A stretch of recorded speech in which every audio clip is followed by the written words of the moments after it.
మేడగది మీరు దేవుని కలుసుకునే స్థలం.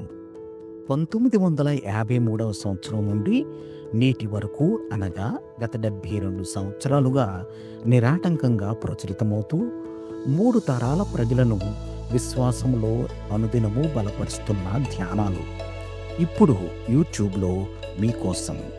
వీక్షించండి, విశ్వాసంలో దినదినము వర్ధిల్లండి. ఈనాటి మేడగది ధ్యానాన్ని చదువుకుందాం. గురువారం మే 15, 2025. దేవుని ప్రణాళిక కొరకు సిద్ధపాటు. ఈనాటి ధ్యానాంశం దేవుని ప్రణాళిక కొరకు సిద్ధపాటు.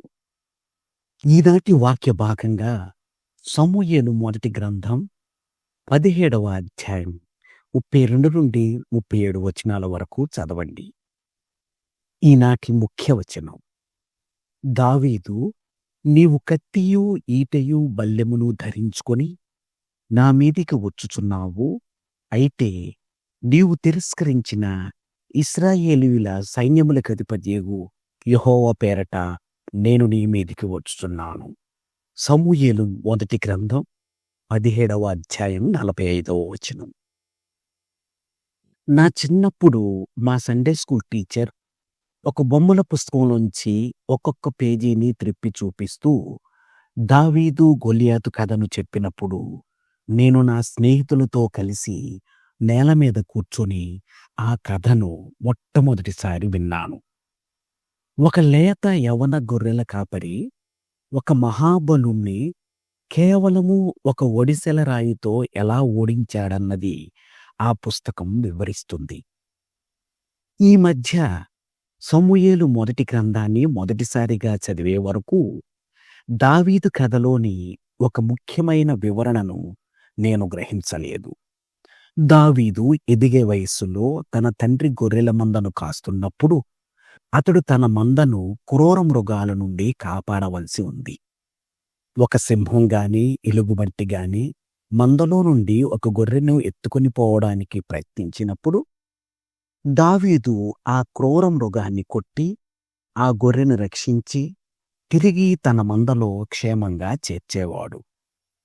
దావీదు గొల్యాతును ఎదుర్కొనడానికి ముందే తనకంటే ఆకారంలో పెద్దవియు మరియు బలమైన క్రూర మృగములను ఓడించగల శక్తిమంతుడు మరియు సమర్థుడుగా సిద్ధపరచబడ్డాడు. కాబట్టి దావీదు గొల్యాతును ఒక చిన్న ఒడిసెల రాయి దెబ్బతో పడగొట్టాడన్నది కట్టుకథ కాదు.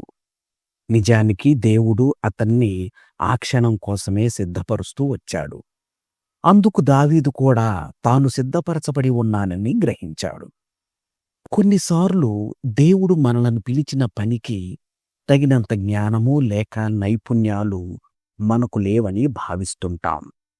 కానీ దేవుడు మనం ఎదుర్కొనబోయే సవాళ్లకు తగిన రీతిగా మనల్ని ముందుగానే సిద్ధపరుస్తాడు. పరిశుద్ధాత్మని శక్తి ద్వారా మనం ఇప్పటికే విజయశీలురంగా నిలవడానికి కావలసిన వాటినన్నిటినీ కలిగి ఉన్నాము. ఈ వాస్తవాన్ని ఎరిగి ఉండడం ద్వారా మనం ధైర్యాన్ని, ఆదరణను పొందగలం. నేటి ధ్యానం: దేవుడు నాలోనూ నా ద్వారాను కార్యాలు చేస్తాడు. ప్రార్థన. ప్రియ ప్రభూ, దావీదు కలిగిన నిశ్చయత మరియు ఒప్పుదల మేమును కలిగి ఉండుటకు మాకు సహాయం చేయము. యేసు ప్రభు నామములో ఆమేన్. ప్రార్థనాంశం: తాము తగినంతగా సిద్ధపరచబడలేదని భావిస్తున్నవారు.